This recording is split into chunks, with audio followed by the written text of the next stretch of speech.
Ladies and gentlemen, welcome to the exclusive content session here of the World Fitness and Wellness Online Summit. It's a pleasure to now interview David Stalker, CEO of EMEA at Myzone, one of the most foremost fitness technology companies now in the world.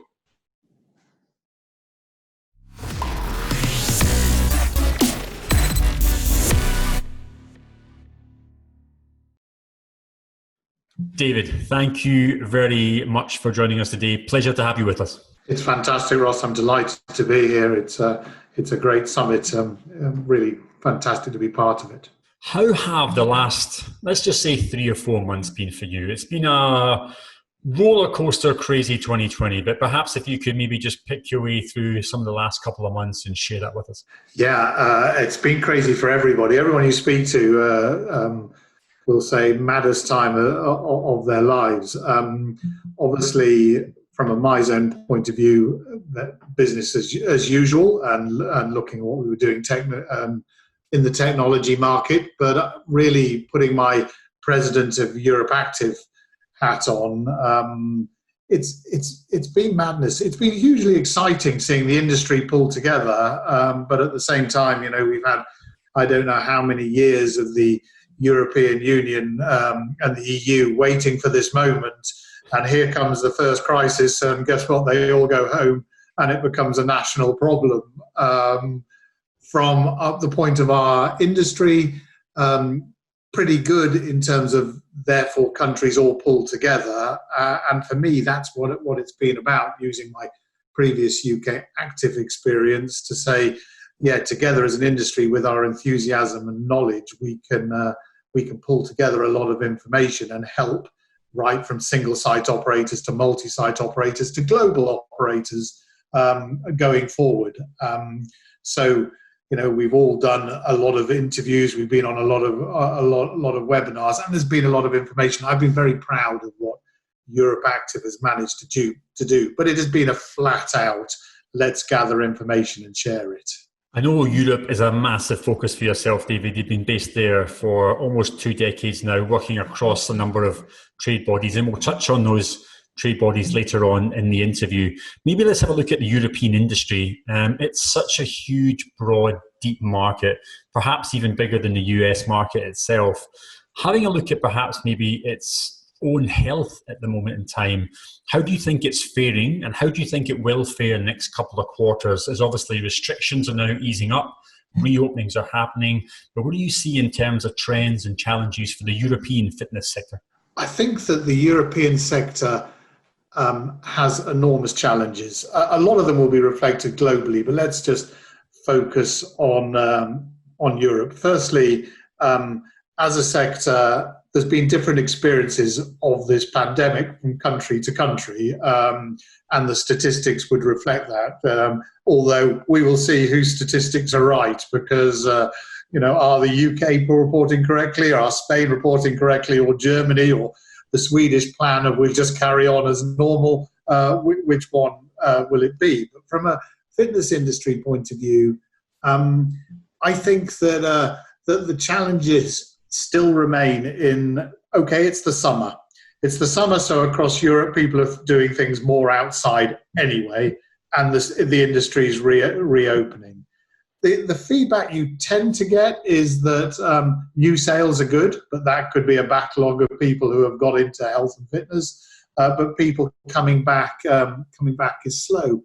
And also, we're already starting to see places even in the UK, before it even opened, Leicester shut down, travel restrictions now from Spain. So I think as a whole industry, and particularly our consumers, one of the things that perhaps government haven't done well is they've made people very nervous about going out there and getting back into health and fitness. Yes, they have told people the importance of being fit and healthy, but on the same time, it's another mask, wash your hands, and all the rest of it. And is this a breeding ground? So there is a level of nerves, and across the continent, you really see pretty much the same trends. Is people are coming back, but not rushing back.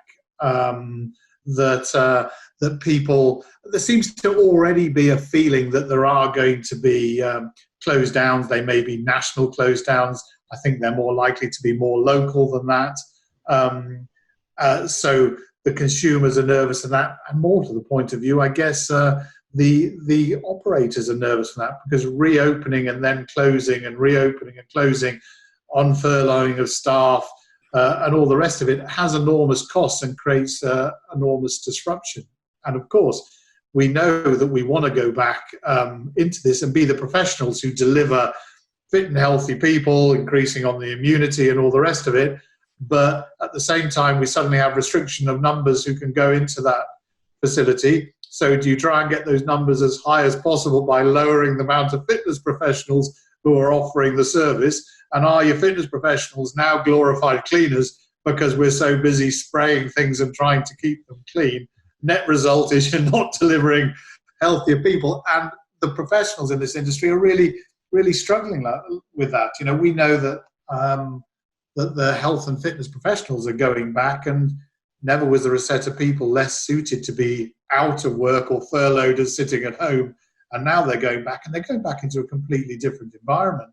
Not just going back to be told to teach people how to do their exercise and what they were trained to do, but in a whole new environment of nerves and mental health issues and all the rest of it. So it is a big wake-up call and a professional time. But across Europe, I think what has happened is the industry has made a statement. Nationally, it has made a statement that we are here, and that has been recognised. Well, the virus made the statement for us, and now we have the opportunity to step into it. But and to different levels, different countries will be able to do that. But let's be realistic. Everyone feels that the virus made a statement in some way relevant to their industry, and everyone will be fighting in order to get those pounds back, those pounds, dollars, euros back in the bank account. So I think it's challenging times. You know, we're already seeing lockdowns happening in some towns. Even Germany, have done very well, have had lockdowns since. It's difficult. You touched on it earlier with this kind of new era of rolling, if you will, closures and reopenings. It's very difficult, of course, for companies to plan new investments. It's very difficult to plan recruitment strategies. And then, of course, they also have limited capacity for revenue, given their restrictions by some governments on group fitness classes and maximum capacities. Given this kind of, I suppose, frame of mind, is it only the operators with large cash reserves that are really going to be able to see this through to its conclusion? I know here in Asia, speaking, there are a number of large operators, but even the largest are really starting to hurt given the restrictions here. What are your thoughts in terms of what you're seeing out there with the different operators and how they're managing to kind of overcome this situation? Is cash king? I think undoubtedly the answer, the simple answer is cash is king. The depth of your balance sheet is going to help you get through this problem. On the one hand, on the other hand, the depths of the balance sheets are based on their big groups and they have big costs. And when you hear some of the dizzying numbers that they are spending per week in order to keep functioning, that balance sheet can dwindle very, very quickly. What they do have, of course, is the opportunity to make the changes, the physical changes, the actual visible costs that are there in terms of this clean. I mean, we should always have been clean, frankly, but just this level of taking temperatures to all the rest of it, and they can be very visible in how we spend the money and very professional in terms of that delivery. So yes, and undoubtedly, I think sadly there are going to be a lot of local closures, and local closures need a depth of balance sheet in order to get you through them. So on the one hand, absolutely 100%, they have a head start there, and the net result is sadly, I think a lot of single site operators will not make it through, and there will be a level of consolidation. On the other side of the of that is that local delivery becomes crucial. So there's been this whole impact of how important health and fitness is to this crisis. But we cannot, let's say, lobby in the European Parliament against the pharmaceutical industry. There is no point. We're out of our depth. We just don't have that power and money to do that. We have to carry on trying to have as much of a high profile as possible at that level. But just by the nature of this, being that local community delivery partner and getting into local politics and being influential, whether it's not even from a national level, just from a city, a town council level, is where I think some of the smaller operators and those who are embedded in the community do have an opportunity to become that local health delivery partner in the community and be crucial to it and be working with their local health providers, their local councils, all these, and making themselves crucial parts of it, which gives them more of a fighting chance of, if these closures do happen, that firstly, that the local authorities and local councils work with them for what might be happening in the park or out running or at home,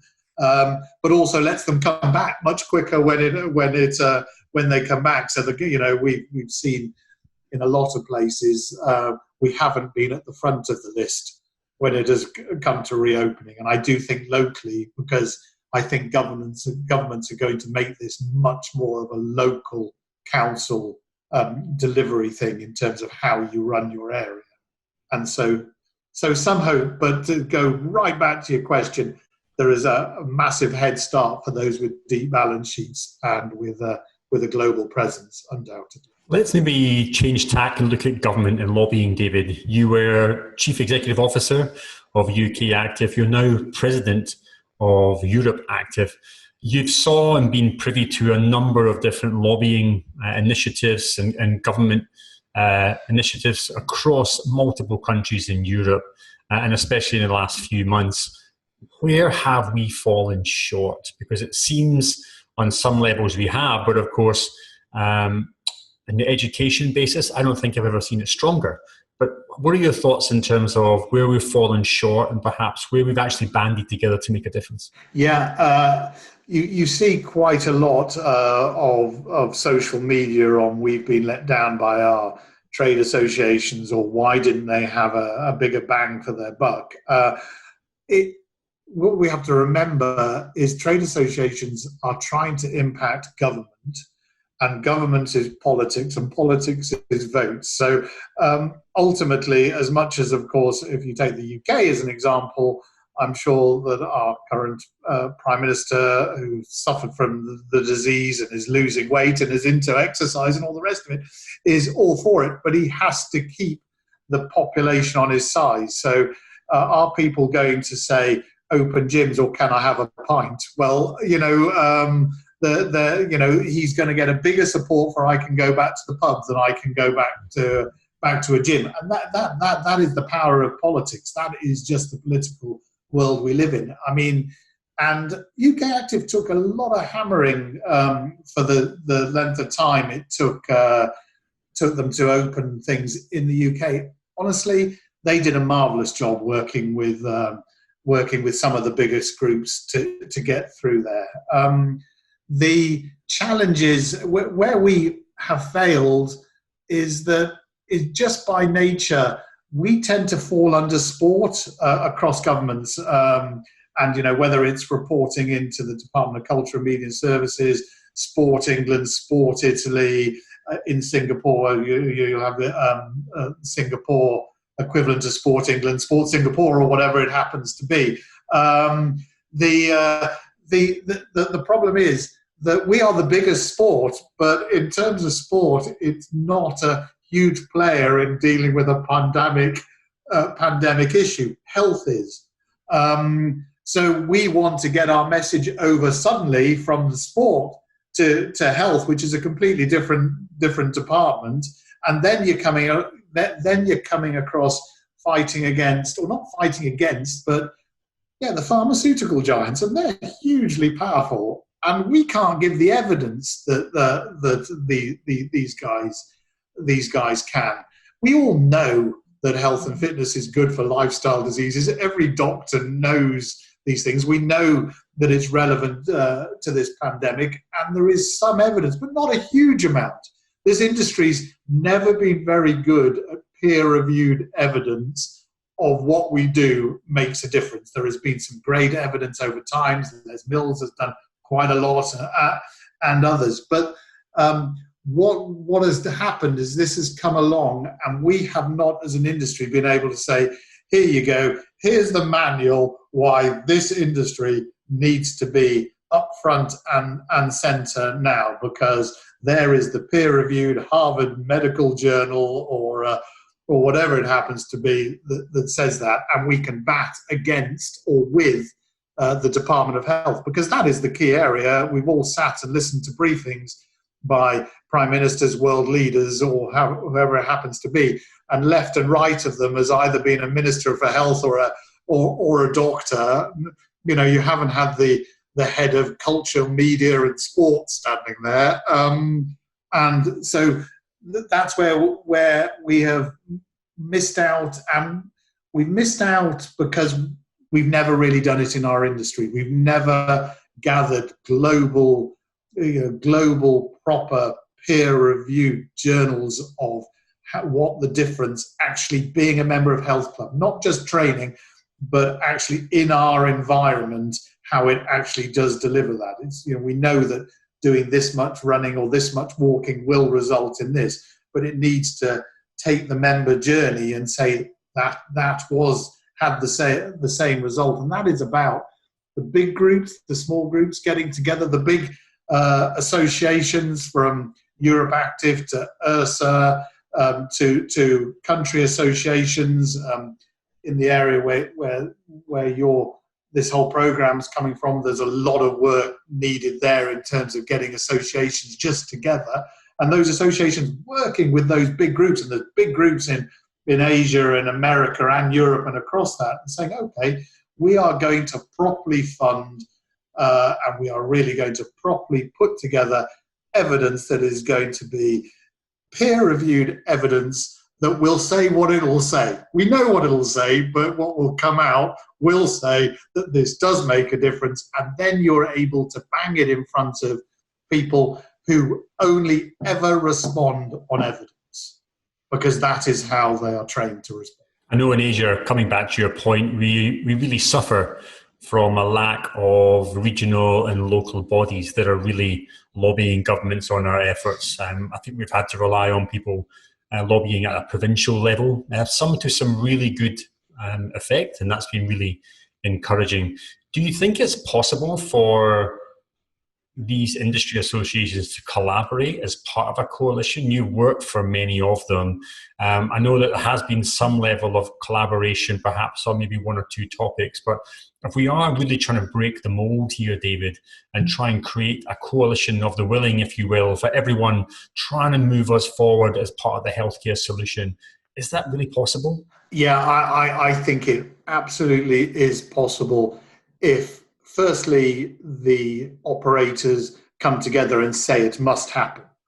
It absolutely must happen. We need to do this, and we can understand that we need national bodies to pull together. So the first thing to do is, from the trade association, there needs to be a drop of egos. So EMEA, great association. It's largely American focused. It has an international badge there. It has an international offering, and I have no problem with that at all. But it needs to be working in cooperation with Ukactive in Europe, in cooperation with whoever is heading up in Asia, and then the national associations need to fall down under that and all work together. I know Ukactive is internationally the most successful single country association. So it's a great association to look at how to do it. But a lot of associations will look and say, oh, we don't want to fall under a replica of Ukactive or Europactive or the rest of it. And if anything, and I've had some fantastic conversations with just about all the National Association leaders across Europe, a recognition that we just need to just do this together now. It's you can't, there will be national differences, there will be country differences, but evidence is the same. We all basically are human beings that suffer in the same way. But it is, associations need to drop their egos and operators need to come together and say, okay, you guys, we will fund and we will support. We want to understand the structure and the fact that you are batting together as a global association to put forward this evidence. It needs, I would be truly excited as president of Europactive to be part of pulling those together and being the part of that blunt message of, hey, leave the ego on the table, let's get to the solution. And then we can do it. But we know that we are an association that has got the odd ego in it. So, but we're also an association full of passion to make a difference. So it's just a matter of hard work. We touched on it earlier as well, the fact there is this disconnect perhaps from how we can penetrate government at an influential level, given that we don't have a lot of those relationships in place already. And arguably, we would want to include government in any of these initiatives, but that could be quite challenging. What can we as industry, perhaps not as trade bodies, but what would be your advice to industry professionals and companies across the world in terms of how they could actually help with this change? Is it working more closely with their body? Is it perhaps maybe creating new bodies? Is it gathering research and data? Just maybe some ideas of how people could could contribute at an individual or corporate level.